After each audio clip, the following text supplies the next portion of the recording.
আসসালামু আলাইকুম রহমতুল্লাহ। ভিন্ন রকম পাঠশালায় সকলকে স্বাগতম। আজকে আমরা নবম দশম শ্রেণীর ইংরেজি বইয়ের ইউনিট 2 লেসন 1 এর এই যে 3 নম্বরের প্রশ্নগুলো রয়েছে এগুলোর উত্তর আমরা জানবো ইনশাআল্লাহ।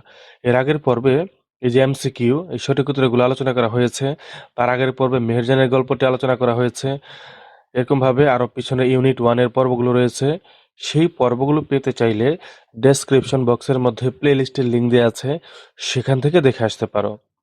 আর যদি এই লেসনটির পিডিএফ শিট ডাউনলোড করতে চাও, অফলাইনে পড়তে চাও, তাহলে ডেসক্রিপশন বক্সের মধ্যে রয়েছে, সেখান থেকে ডাউনলোড করে নিতে পারবে।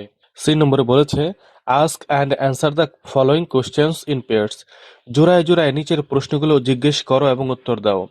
এই নম্বরে বলেছে what does Meherjaan use to make fire for cooking her mills. Meherjaan তার খাবার রান্নার জন্য আগুন জ্বালাতে কি ব্যবহার করে? Answer, Meherjaan uses dry leaves and twigs to make fire for cooking her meals.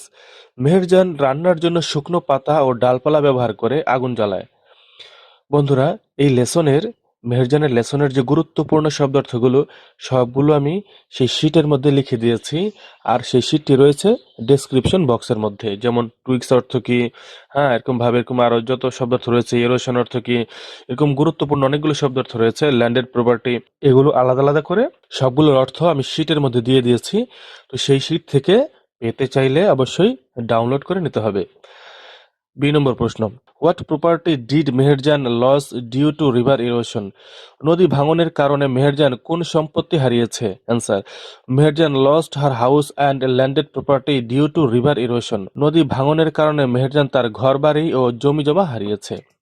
3 নম্বর প্রশ্ন, what do you know about Meherjan's family. মেহেরজানের পরিবার সম্পর্কে তুমি কি জানো? Answer, Meherjan lost her husband and lives a very miserable life alone.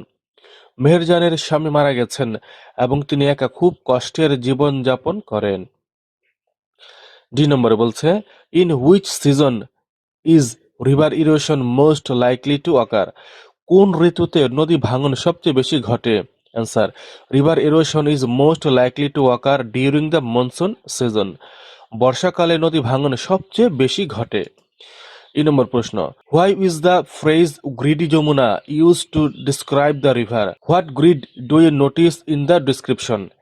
নদীটিকে বর্ণনা করতে কেন গ্রিডি যমুনা কথাটি ব্যবহার করা হয়েছে? এই বর্ণনায় তুমি কি ধরনের লোভ লক্ষ্য করো? Answer, the Jamuna is called greedy because it devouring land, houses and villages everywhere. যমুনাকে লোভী বলা হয়েছে কারণ এটি প্রতি বছর মানুষের জমি, ঘরবাড়ি ও গ্রাম গিলে খাচ্ছে। বন্ধুরা, এই পর্ব এই পর্যন্তই। পর্ব 3 গেল। এখানে আমরা প্রশ্নোত্তরগুলো জানলাম। যদি তোমরা পিছনের পর্বগুলো ডাউনলোড করতে চাও অবশ্যই ডেসক্রিপশন বক্স চেক করবে। আর যদি ভিডিওটি ভালো লাগে থাকে অবশ্যই একটি লাইক দিবে। আর পরবর্তী ভিডিও সবার আগে পাওয়ার জন্য চ্যানেলটি সাবস্ক্রাইব করে বেল আইকনটিতে অন করে দিবে। সবাই ভালো থাকবে। আল্লাহ হাফেজ।